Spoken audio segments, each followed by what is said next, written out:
Here we have the same definition boxes that we've already seen before, the identical twin boxes, which means the same formula that goes by two different names, same DNA, but you name them two different things. So our geometric application, just a reminder, now that we're getting into applications, it would be called the slope of the secant line. We're not going to talk about this one too much, but that's what it would be called in geometry, whereas in a physical application, we're going to be asked about average rate of change and see how that applies to real life. So average rate of change is the same exact thing as the slope of the secant line. We gave this a pretty long equation before, but we want to remember average rate of change or slope of the secant line is just regular slope from algebra. It's rise over run. We don't have to write it as confusing as we did before. In algebra, you write y2 minus y1 over x2 minus x1. And before we wrote it as f of x plus h minus f of x all over x plus h minus h. There's a lot of ways to write this. I'm going to at least write it in function notation. Difference in y's. So f of b minus f of a, plug in a and b into the function and see what their y value is over b minus a. Since we'll be using function notation, I prefer to use that over the y2 minus y1 because you'll actually be plugging in 2 points into a function to find the y values. So it's just a regular slope versus the next set of identical twins. This is what we're going to be talking about right away, is the slope of the tangent line. There's our first application we're about to run through. To find the slope of the tangent line is the same exact thing as finding instantaneous change. Change at just one instant. How fast is something increasing in 2023? Change at just one instant. And we had a very long formula for this the first time we filled out these two boxes in this packet. So now we're just going to write it as what it is. It's a derivative. We know all of our derivative rules. So if we want to find the slope of a tangent line or instantaneous change, we're going to take the derivative of the function and plug in the x value that we want to find the instantaneous change for. So average rate of change or secant lines are regular slope formula, and then instantaneous change is going to be taking the derivative and plugging in. So we have a visualization of what this is, this website here. We're going to look at what this would be visually just to get a picture. So looking at this link, this green line is average rate of change between 2 points. How fast on average is it changing between 2022 and 2028?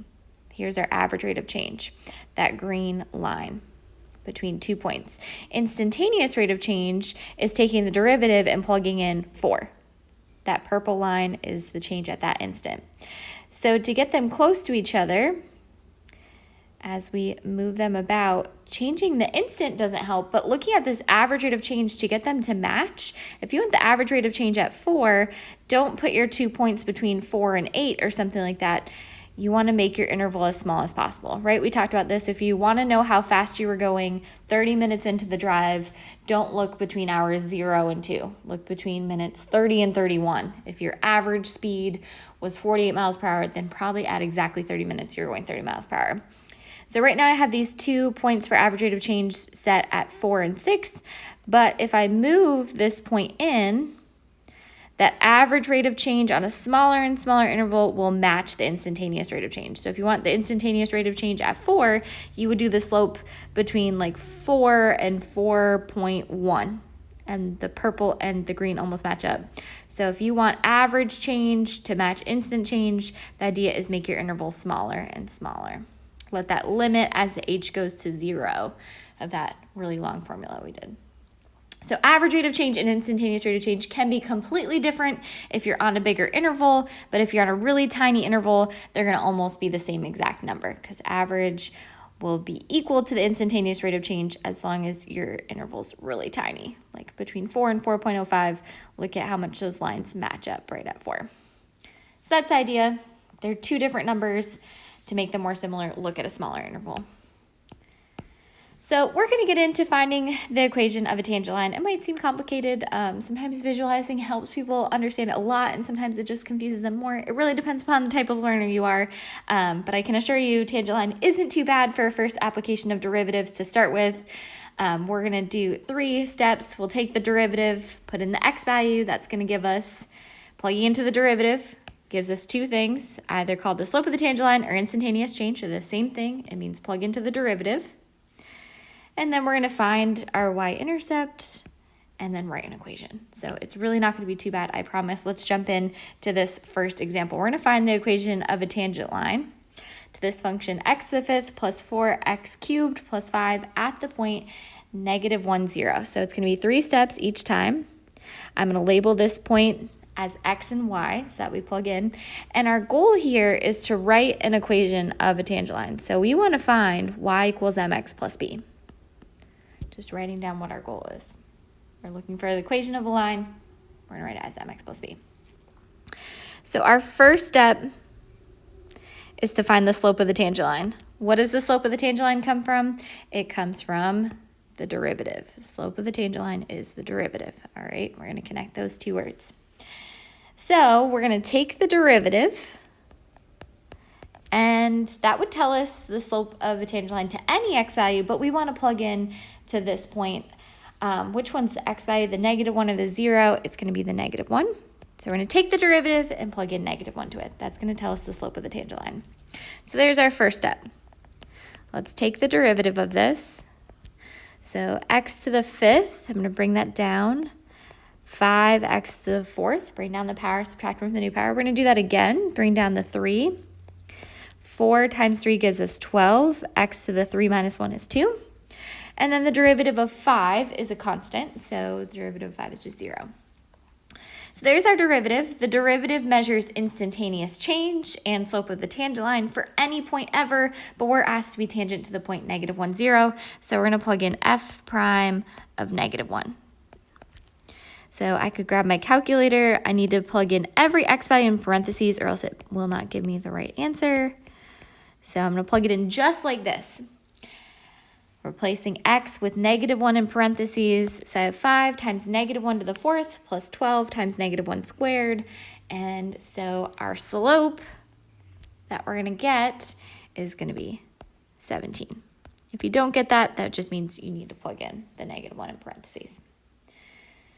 So our slope of the tangent line is 17, but we want the whole equation of a tangent line. It should be an mx plus b. Now we know what m is. The slope of the tangent line comes from taking the derivative and plugging in the x value. Our second step is we're going to find b. We're going to find the y-intercept. So we're going to write y equals mx plus b. And we know everything except for b now, right? We know the y value we want to be tangent to. That comes from looking at this point. The y value of the point is the -1 or the 0. 0 is the y value. M, our slope, we just found it. We said the slope has to be 17 for this one.